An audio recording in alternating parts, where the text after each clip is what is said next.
Sustainable footprint with backward, forward, foresight, and eco-friendly living. Urban farming and vertical farming can soon replace traditional and soil-intensive agriculture. There will be more space for forest recreation zones. Also, there will be more space for reserves and protection of our elixir of life water. Shortly, we will be able to reduce carbon dioxide emissions drastically. In addition, most societies worldwide want to get away from fossil fuels. Water is not clean and healthy because fish can still barely exist. There is enough evidence that cleanliness and water quality need improvements worldwide. Nobody wants to fight rats like the people in London or New York. Sabre rattling keeps oil and gas markets artificially lucrative.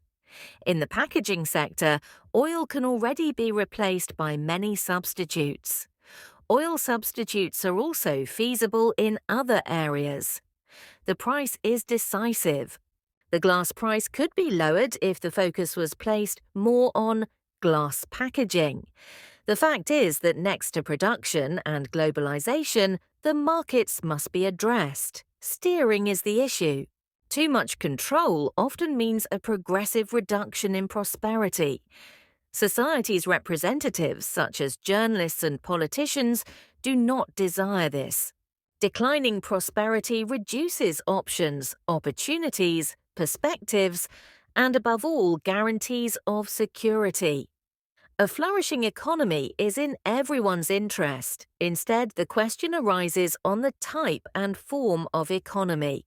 Active participation by consumers and citizens is essential.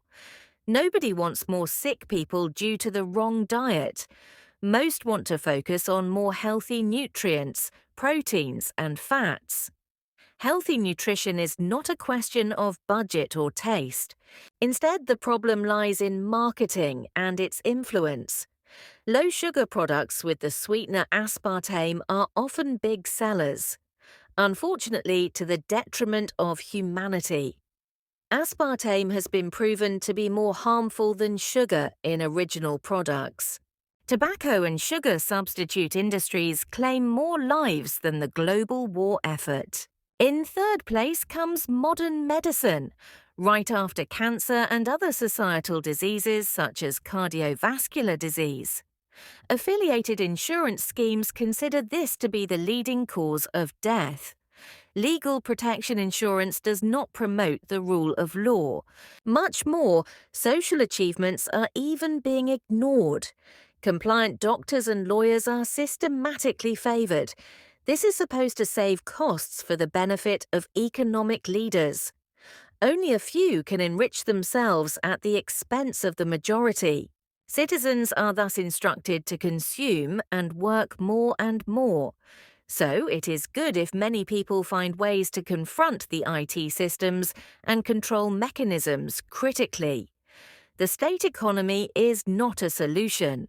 Mature people who shape modern forms of society will have modern communities. They work on their initiative and will have to be more intelligent. A certain insatiability can be observed in the churches. Where money and power rule, the common good remains unprotected. History shows that where the few decide over the many, mismanagement and greed are close at hand. Likewise, there should be a continuous exchange of leaders. Past decades have shown that many politicians have held on to power for a long time. Often and obviously, no constant changes were sought in the economy or society. This is due to human nature. People stick to habit, tradition, and security, often regardless of lasting damage. For example, it is not easy to change to a low-sugar diet, to part with favorite products and foods. Many incentives lead to the right choices in the long and short term. According to vegan economists, water-rich nations could go from food importers to exporters. With robotics, automation, and the corresponding technology, even in the short term. Globalization will also increase the related possibilities via AI. It will be crucial to train more health economists who can look at the situation and examine it. An active society needs to bring its observations into multi-layered contexts. Then, could you market them? Thus, every community needs responsible people who work on their opinions and conclusions. Many people owe a comfortable life to some thought leaders and opinion formers. It is even better to think along, steer along and cooperate. Explore independently how many rats rule the underground. Consequently, the best concepts are only helpful if we implement them. No one benefits sustainably from absurd wage structures, nor in every case from large corporations or VAT-exempt industries. And actors from the state sector who want to avoid taking responsibility. Profit is not harmful per se. Nevertheless, permanent self-control and daily decisions require courage and common sense. Less is often more. Less wealth, for example, and energy scarcity could have positive effects. For instance, fewer overheated homes have positive impacts on health. It leads to an improved ability to think with increased productivity. More agility and knowledge enhance the decision-making competence.